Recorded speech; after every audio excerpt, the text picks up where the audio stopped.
Check, check. Being forced to record this. So B-roll footage into Resolve first, it's just going to work pretty easily, but you can still see that it comes in flat. You wouldn't really want to key this footage because there's really no green. It's kind of just gray. If I right-click on the footage here, I have a lot of other footage in here, but this is the one that was recorded on the camera. And I go to LUT, and there's a lot of different things here for other cameras, but Blackmagic Design, and then this is the big one, is Blackmagic Gen 5 film to either extended video or video. Video is going to give you more contrast. Extended video is going to give you a little bit more dynamic range.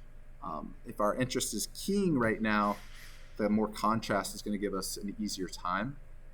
Like I said, in the future, I'll kind of explain more keying methods where I could have one version of this footage where I really crank the saturation on the green screen and I design everything to make the green screen look perfect so I get a good key. Anything that I do to that is going to make the person, me, look terrible. But my goal in that case is just to get a key. And then I will take that key, that matte, and put it on a properly graded footage of the lovely me. But we'll talk about that at another time. For right now, Blackmagic Gen 5 to film to video is fine. You can see that now it's green and beautiful. That's it. Keying in Resolve. I'll just do a really quick key to show you that it works, so you all believe me. Just changing these settings to make it 4K. So it was shot in 4K. There's a couple different places to add keys in Resolve. I'll just do the simple one for right now. It's not the best one, but it's a simple one. What's this?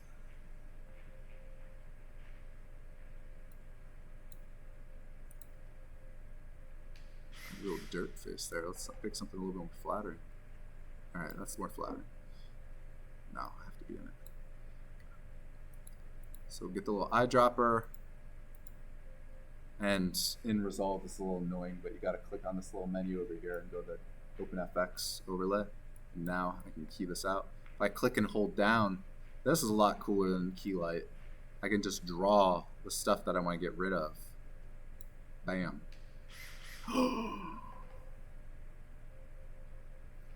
All right, I'm done with Premiere.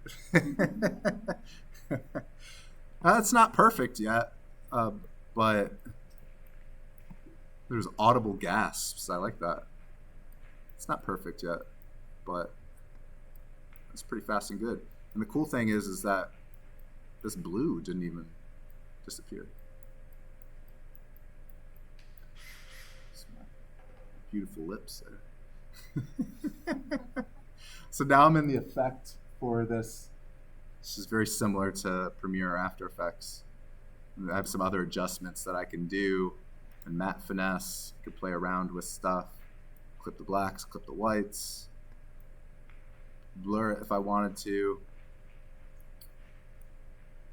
Soak it in a little bit, do a little bit more soft. Got to get rid of that green screen spill. What am I reading here? Media effects. Sounds right. And yeah, that's pretty good. Keyed out. Now, check this out. Oh, wow, that wasn't even that bad there. But check it out. There's motion blur here. Dun, dun, dun. But it goes by so quick, nobody even notices. If you don't notice it, then don't worry about it. If you do notice it, then maybe you need some more work. Don't have any movement in your shot, then there won't be motion blur. No, you just got to work around these problems. Like we talked about last week, you might need different keys for different times or different places in your footage, depending on what it is that you're trying to do. What looks good here doesn't necessarily look good when I'm walking in. Is it acceptable? I don't know. That's up to you. If I put it on top of, if I put it on top of something, do you notice it anymore? I don't know, maybe not. That's why I said it's good to key not in a vacuum on solid color black, but key with some approximation of what the end composite's going to be, so you can not waste your life. Look, you can't even tell now when I put the color bars up. Done. Not even worth messing around with. That's pretty good. In the future, we ran out of a lot of time last week, but I want to show you like the node-based way of keying. We'll see if we have time after the After Effects one, and I'll come back to this.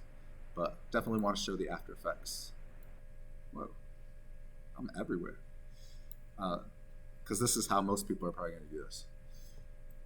I'm just going to save this real quick in case I mess up. All right, new project. So I'm going to import the footage. Remember, I installed that plugin already, the Adobe Blackmagic plugin. If I go to the Adobe page, the first Google result, it tells me, go to here, which is the second Google result.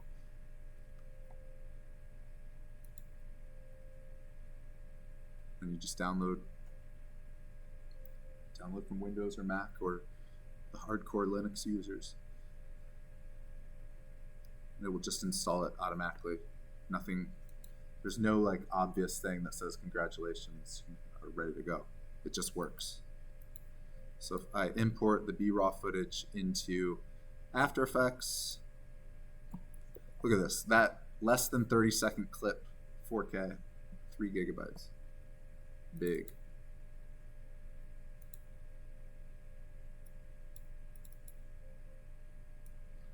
I get that gray look, right? This is also what I hate about After Effects is look how choppy this is. What the heck? Why is this so slow? Just play it. Or if I hit play, how slow this is.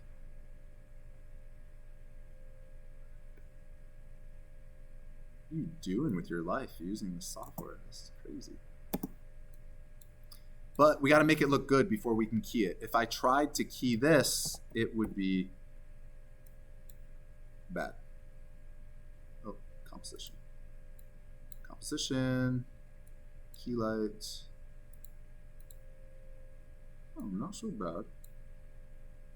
Not great, but it's not a disaster. But also, look, I lost all of the blue in the drill because it's almost the same color as the background. So don't key before we do this other step first. This is very important. So we're going to get an effect called Apply Color LUT.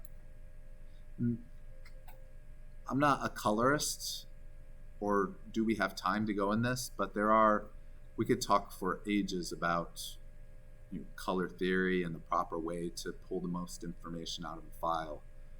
But for all intents and purposes right now, this is what you're going to do. Apply Color LUT to the footage. It's going to pop up a window asking, where is that?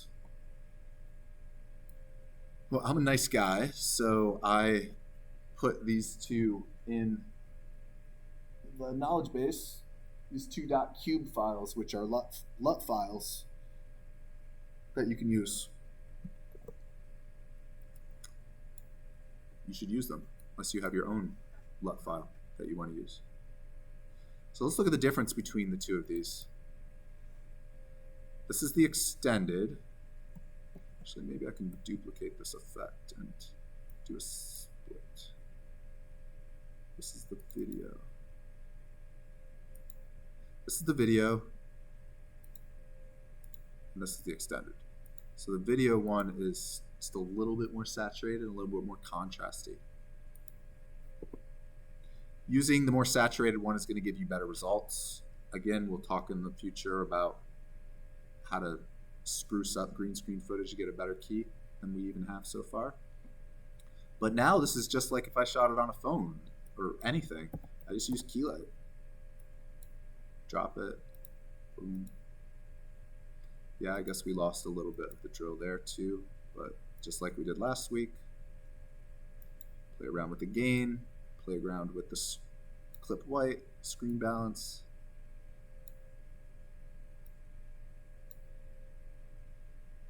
Not quite as fast as Resolve, but the results are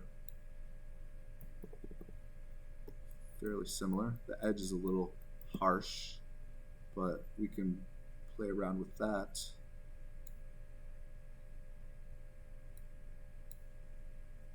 Oops.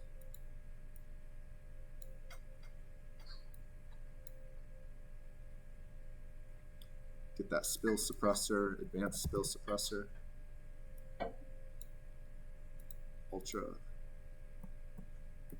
Boom. Done.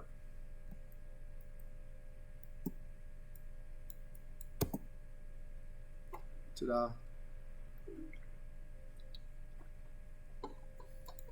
It's pretty much the same stuff. The only step is you just got to apply that LUT so it's not flat. Okay? Questions?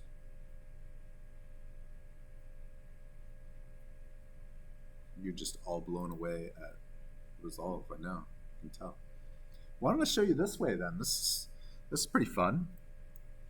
What I did to do that key here was I just used an effect, which is similar to an effect in After Effects or Premiere, but it's not quite as powerful as some of these tools that we have in what's called Fusion. Fusion is a proper compositing program. There's a light version of it built in to DaVinci Resolve. The light version is fine for 99 out of 100 things that you want to do. So maybe I'll just show you how to do this. Let me turn off that effect that we did and go into Fusion.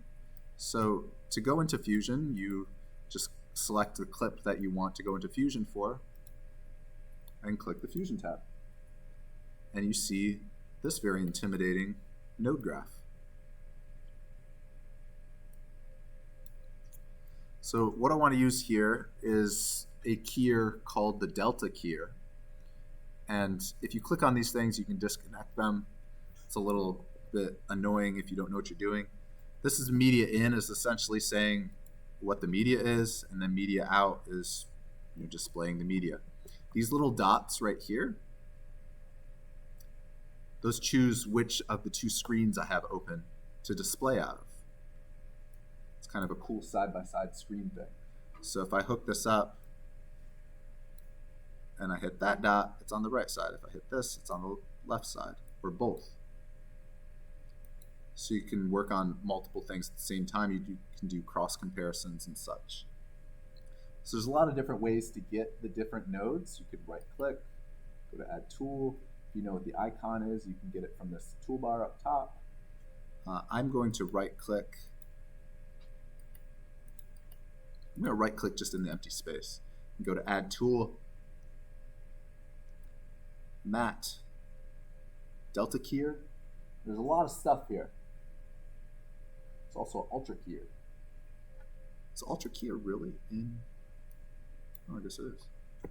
I thought it might have been not in the free version. Matte, delta keyer. Delta keyer works pretty good on this. And there's a whole bunch of little inputs and outputs, these little colored triangles surrounding this node. If you hover over them, it will say what they are. It also says it in the bottom left here. This is an effect mask. This is a garbage matte. If you want to get rid of the garbage in a frame with the pen tool matte or something like that. This is the output. So I plug the output into the media out. This is a solid matte.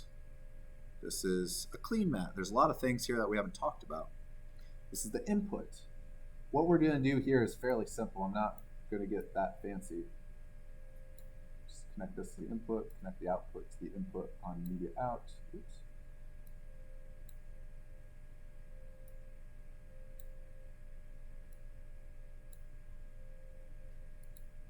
If you ever don't see anything, it's because you have nothing with the little two dots clicked. All right. So I'm going to click on the Delta key here, and then in the, it's called the inspector over here, or the details panel, there's a bunch of stuff that I can mess around with. It's kind of ordered sequentially, so from left to right, key, pre-mat, matte, fringe, tuning. We're just going to go one step at a time. So just like with Keylight, I get and hold down the eyedropper tool there, drag it over to my footage, drag it around till I'm happy with the result. Looks okay, that's a good start. I can click the little color icons up here to see the alpha view, if that's helpful. You can see there's still a little bit of noise there, but I think that's the best spot. Yeah, that's the best spot. Get back out of alpha view by clicking the little button up top. You go to pre-mat, play around with some of these other settings. Oh, look at all that more detail, man. Whew. Play around with some of these other settings. I don't think any of this is really necessary. We don't really have a pre-mat, so we're going to go straight to matte. So threshold is like your clip white and clip black. You could think of that in Keylight. Oops.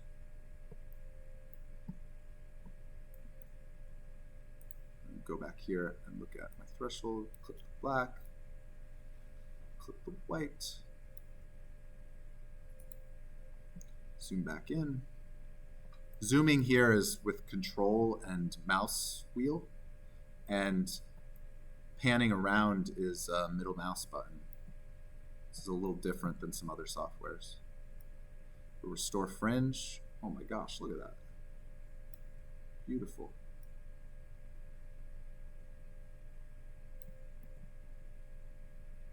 Clean foreground, clean background. If you have any other noise, I'm going to change replace method source. Question? Can you like unkeep the colors like that?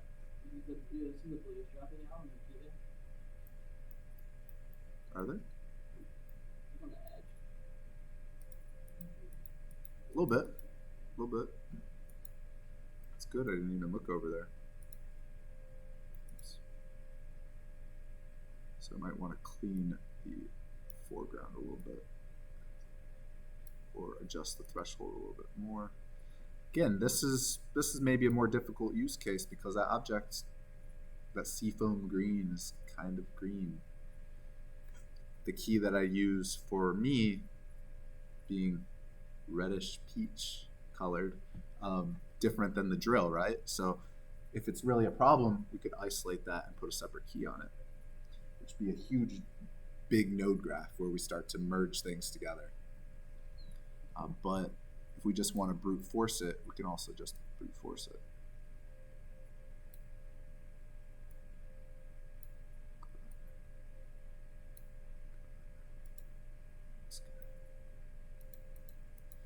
Just turning the effect off here in the top left or top right to see it before and after.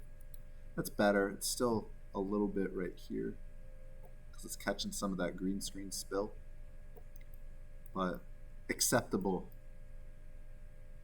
at 4:30 in class. Fringe, next option here. Spill suppression. So the method, these are kind of funny names. It's this like barbecuing meat. If we make me burnt, we're going to get rid of the green screen, but we're going to make me look burnt. So these are just presets, and then you can dial it in further. Kind of got rid of most of the green screen spill already.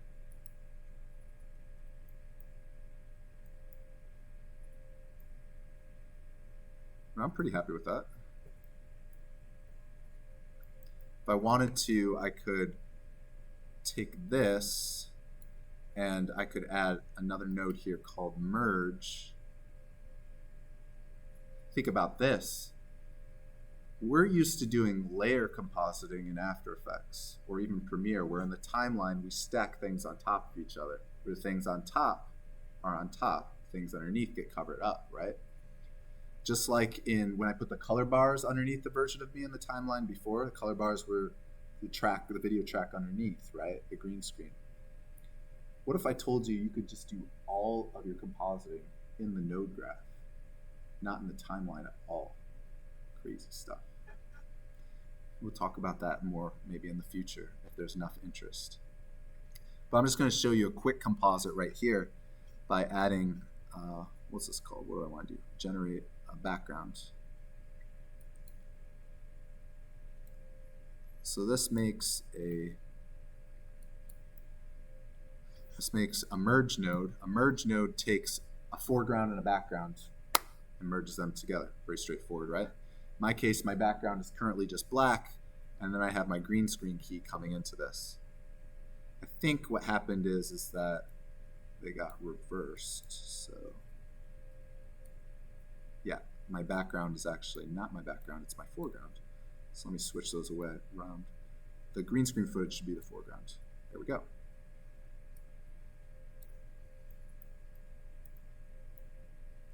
So this is a complete composite independent of anything done in the timeline.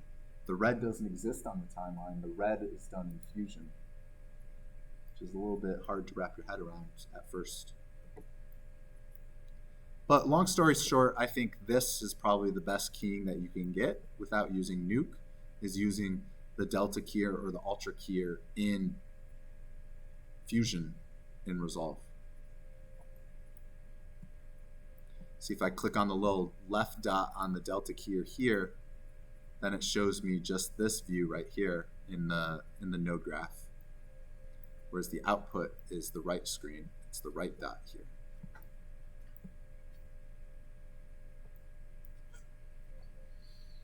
Questions? You have the skills to be able to use the Delta keyer now too. And you can rewatch this video. What do you think?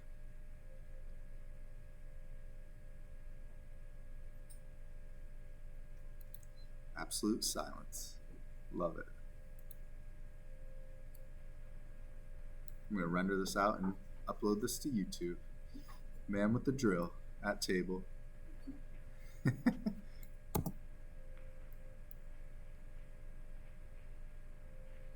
You know, we'd still be waiting for After Effects to play. Whereas this is almost real time, even with the key and the composite and everything.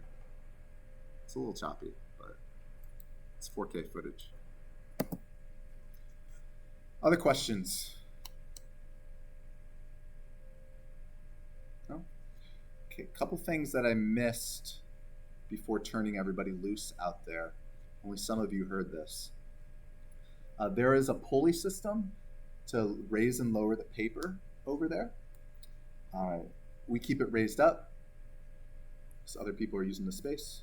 When you pull it down, at a certain point, the paper will get heavy enough that it will just keep coming down if you're not holding onto the chain.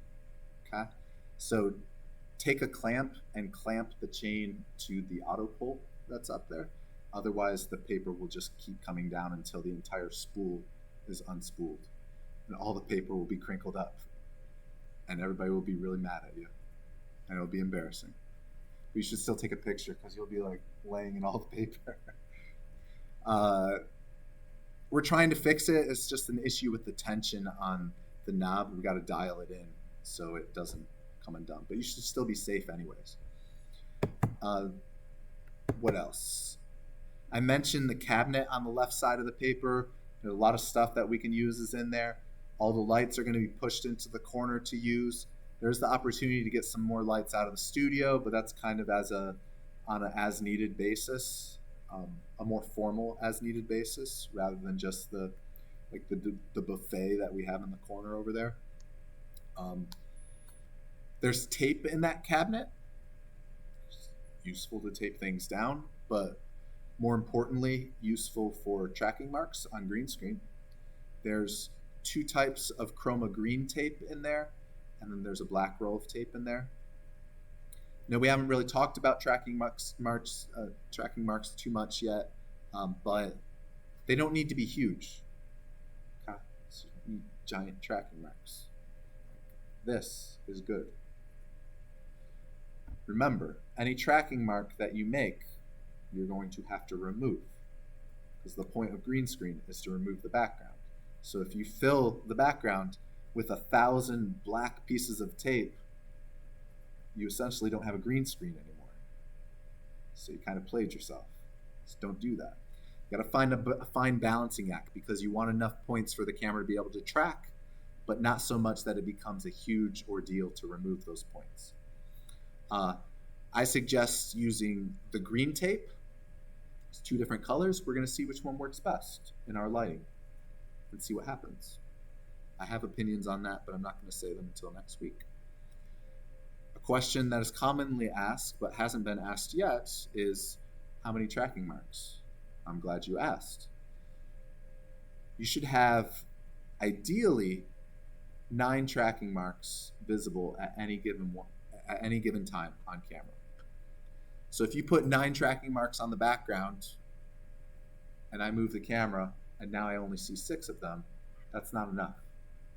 Our paper is only so wide, so at a certain point the rest of the room becomes tracking marks, like the cabinets themselves are tracking marks that the software will latch onto, but 9 is the answer. If you think about it though, imagine this is a tracking mark. This actually has, I could think of at least 12 points on it right now that are tracking marks. Big tracking marks. The 4 corners are tracking marks. The 4 corners of the yellow are tracking marks. The whole yellow as itself is a tracking mark. That's 9. Maybe 12 was a little ambitious. Depending on how bright they are lit and how far away they are. If you put down a square piece of tape, it already is 4 tracking marks. 4 corners of the tape, you know? Assuming that it's big enough and in focus and those sorts of things. But experiment a little bit, okay? There isn't really that much more to learn about tracking marks, but I want to see what happens. What else? I don't know if anybody's feeling ambitious and wants to get their hands on that camera in the next week, but since this is the first time that we're turning you loose, I'm going to put these cards, I'm just going to stick them in the camera. Both of them are going to be in the camera. That's the safest place. The card reader is going to be in the little drawer in that corner over there. There's 4 drawers that pull out. Just use it and put them back. Okay? Format the cards if you don't want anybody else to see your stuff. Okay?